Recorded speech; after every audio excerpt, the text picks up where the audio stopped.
Good morning, Panthers. It's Dr. Augustine. It is a couple days before Thanksgiving, and we are going to be taking a look at the last couple of sections in Chapter 9. If you're able to hear this, that will mean this was successful. I'm actually trying a new technology, new recording technology using my iPad, and if you don't hear this, well, then I'll know it didn't work, but you won't. If you are listening to this, that will mean, one, you're checking out the videos, and two, you are also the beneficiary of the new technology working for me. All right, so the topic today, I'm actually going to break it into two videos, and I'm trying to make these videos a little bit shorter than the other ones, so they're kind of 10 or 15 minutes each rather than 40 to 50 minutes each, and that way you can kind of break them down to smaller chunks. And the other thing I've done that's going to be different is I'm going to have some review questions after each section. So the major topics we're going to try to talk about is bond lengths and bond strengths. We've already talked about this a little bit, but we haven't used numbers yet with it. And I also want you to connect how that's related to why chemical bonds form, the potential energy of them. We're also going to use in the second video, we're going to talk about tables of bond energies to estimate the enthalpy of reaction. And you might ask yourself, well, why is this not in Chapter 6, the chapter on energies? That's because you need the Lewis structures in order to use bond energies, and that will hopefully be more clear in a little while. All right, so let's get started. So if we take a look at a chemical bond, and we'll take a real simple reaction as an example. Gas phase chlorine breaking up into monoatomic chlorine in the gas phase. We could write out a chemical reaction. This would be a decomposition reaction. And I'm still learning this, how to do this a little bit. So I'm gonna make a little bit bigger pen size. Oh my goodness, what have I done? All right, there's the eraser. Definitely want to do that.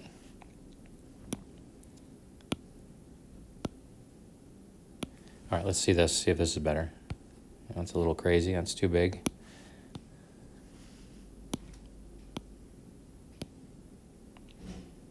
All right, that's better.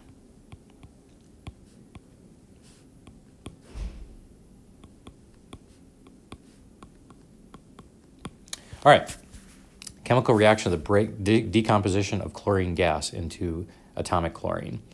Obviously, we get two chlorine molecules out of this reaction, and as with any of these reactions, we could write out a delta H value for this reaction, and it turns out to be 243 kilojoules.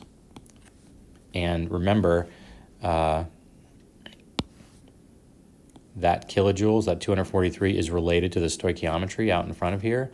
So 243, it turns out in this case, it's 243 kilojoules for every 1 mole of chlorine gas. Remember, if there was a 2 out in front of here, that would be 243 for every 2, but this one happens to be 1. So for every 1 mole of chlorine gas, it takes 243 kilojoules. Now, the other thing I want you to note is there is a positive sign here. All right, so the positive sign is important because whenever you break a covalent bond, it takes energy. You always have to put energy in order to break a covalent bond. So this reaction, this decomposition reaction, and like how much energy does it take to break this covalent bond is always a positive number. So the Lewis structure for this looks like as follows. In other words, breaking that covalent bond takes 243 kilojoules. All right, let's continue along the same lines with something like hydrogen. These are nice simple reactions, right? H gas plus H gas. That one, delta H, turns out to be equal to 431. Excuse me, 438. 436 kilojoules. I've got different reactions in front of me, sorry. 436 kilojoules. All right? And again, that bond is a single covalent bond. And how much energy does it take to crack that chemical bond? It takes 436 kilojoules to break that single covalent bond. And again, there's 1 mole out front of here, so 1 mole of hydrogen, you have to put in 436 kilojoules. So this is a positive number also. All right, and so that's an important idea. Whenever you break a chemical bond, you have to put energy in. It's always a positive number in order to break chemical bonds. We'll just do one more example.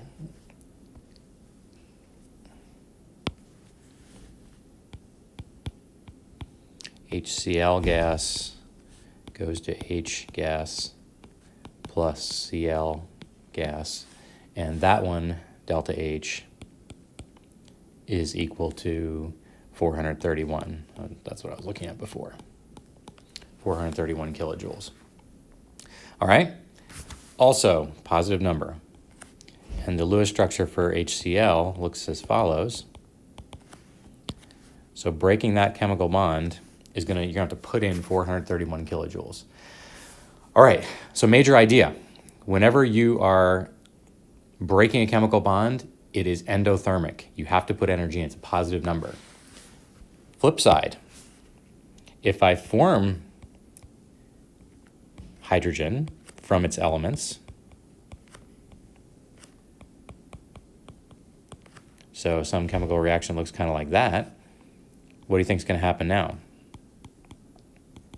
Delta H for that reaction is negative 436 kilojoules. Recall, whenever we switch a reaction around, flip it from one side to the other, we just flip the sign around. Haven't changed the number of moles or anything. So it's going to be exactly the same, except now we need to add a negative sign into this reaction. Yep, so that negative sign is in there because we have reversed the reaction. We've taken the hydrogen and flipped it around. All right, that all makes perfect sense. Well, it turns out if you do this reaction carefully with these simple molecules, and you can actually tabulate what all those energies are. Of course, I'm not going to read all these, but this is table 9.3 in your book, and you can see someone has carefully gone and looked at a whole bunch of different reactions. And so like the HCl, for instance,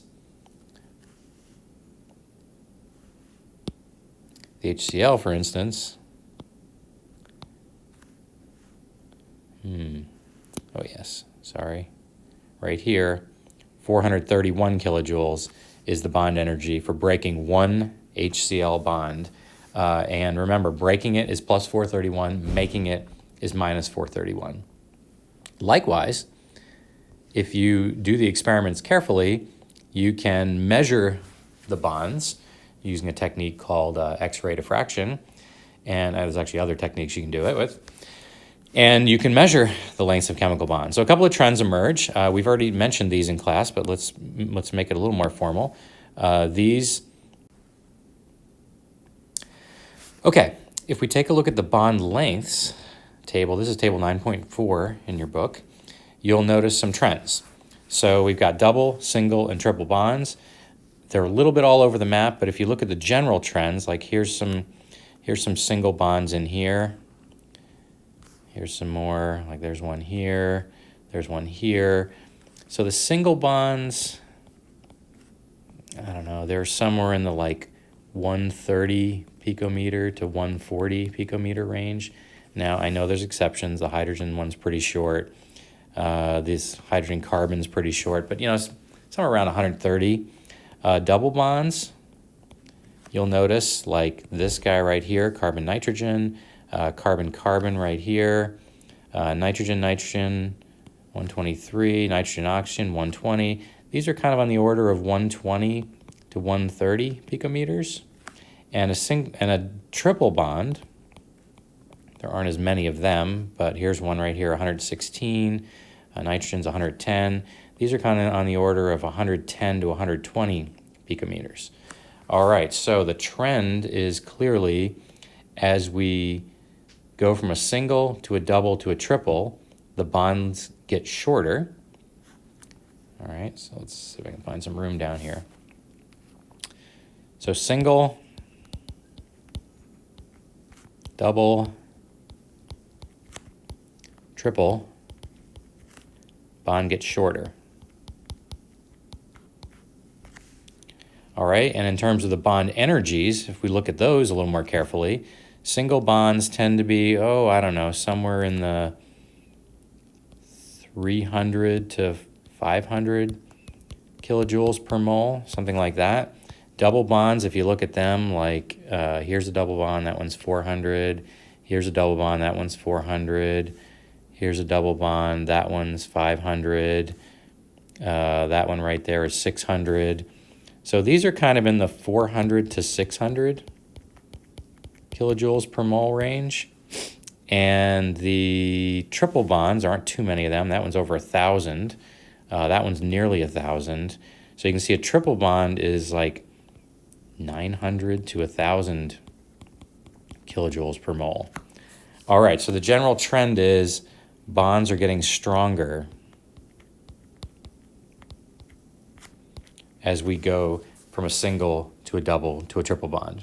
All right, so we've talked about this in class already, but the bond length gets shorter and the bond strength gets stronger. That's the general trend. As you can see, there's a lot of variation. Of course, I don't expect you to memorize all these numbers, but I do want you to memorize or recognize the trends that you could see. All right, so what are these related to? I mean, what do these bonds actually have to do with? So several weeks ago, we introduced the idea of a potential energy curve. In other words, why do chemical bonds form in the first place? Well, nature likes to go to the lowest energy state. And so if nature likes to go to the lowest energy state, one way we can think about that is what happens if we are trying to form this hydrogen bond, or the bond between two hydrogens. I don't want to confuse you with hydrogen bond because we're going to use that for something specific in the next semester. So let's pretend the way this drawing works out, we have a hydrogen. They're far apart from each other, so that's what's being shown right here. And why do I have this drawn as a circle? This is where the electrons are. Why do I have that drawn as a circle? Well, of course, you remember that the electrons are spherical in a hydrogen atom, right? Because this is a 1s, 1s1. Each hydrogen has a 1s electron in it, and we remember the s orbitals are spherical. All right, so what this is plotting right here, if you look at this carefully, internuclear distance means how far away from each other are these atoms. All right, so we're starting here on position number 1 at like, let's say 250 picometers. All right, and then what this is showing is what happens when I start pushing these guys together. In other words, as I move these atoms that are separate from each other, what happens as I start pushing them together? And you notice on this axis, we have potential energy on the y-axis. All right, so as I start moving them closer to one another,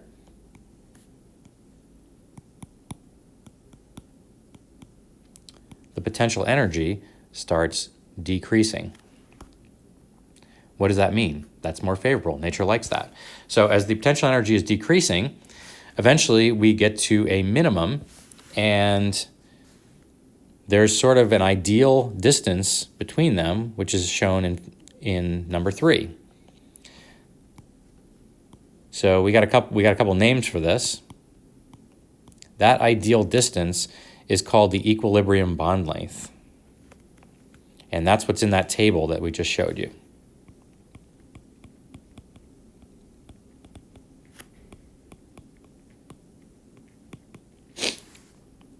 So that prior table shows 74 picometers is the bond length of a hydrogen single bond. Now if we go to 4, we're trying to push them even closer together, and you notice the potential energy starts shooting up when we try pushing them closer together. So that's over on this side of the curve.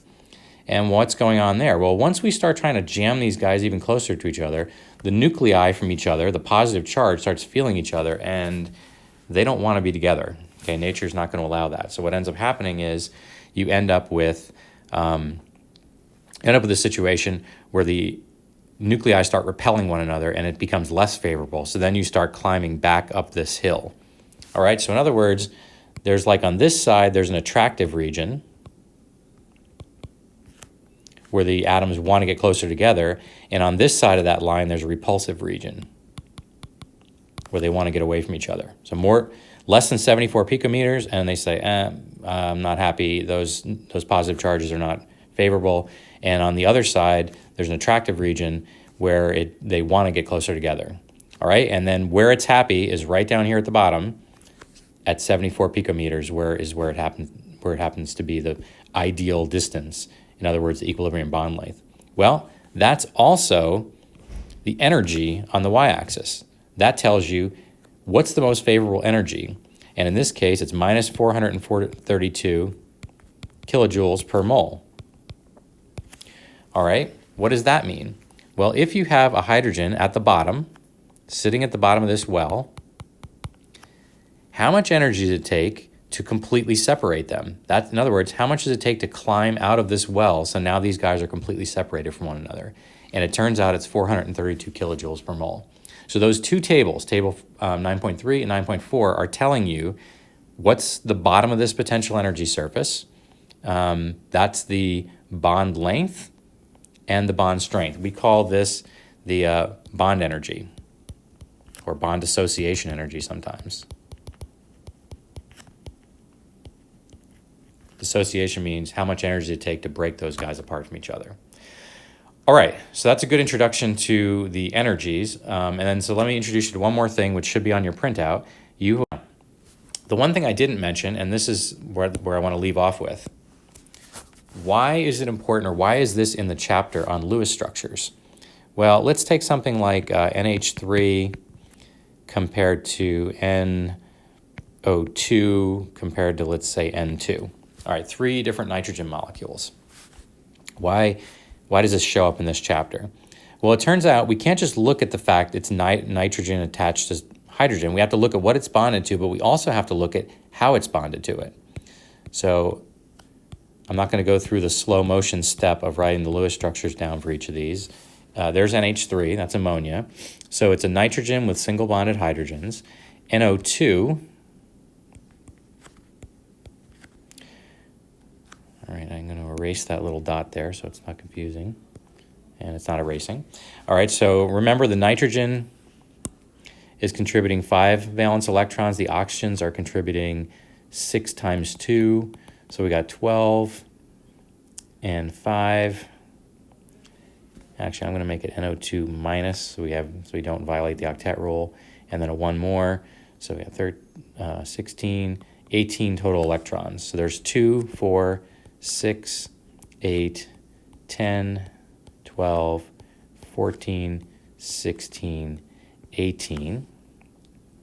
All right, and the octet rule is not satisfied for the nitrogen, so we're going to get rid of one of these lone pairs. We're going to turn that into a double bond. Now we've got 2. Now we have 2, 4, 6, 8 around the oxygen, 2, 4, 6, 8 around that oxygen, and then 2, 4, 6, 8 around the nitrogen.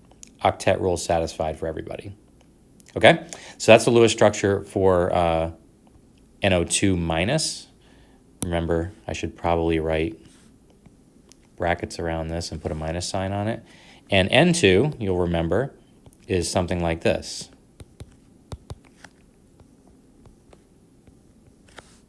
Okay, a nitrogen with a triple bond.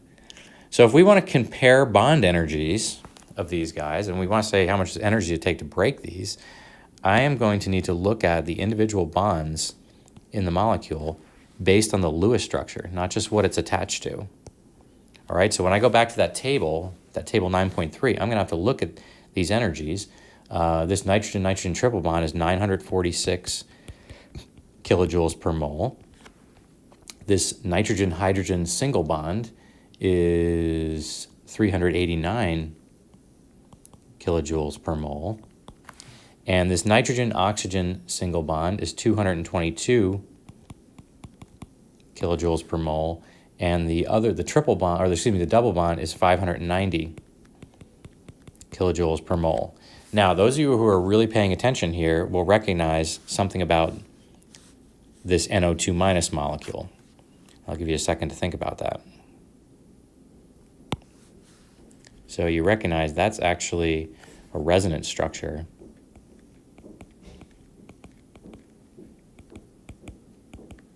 With this molecule.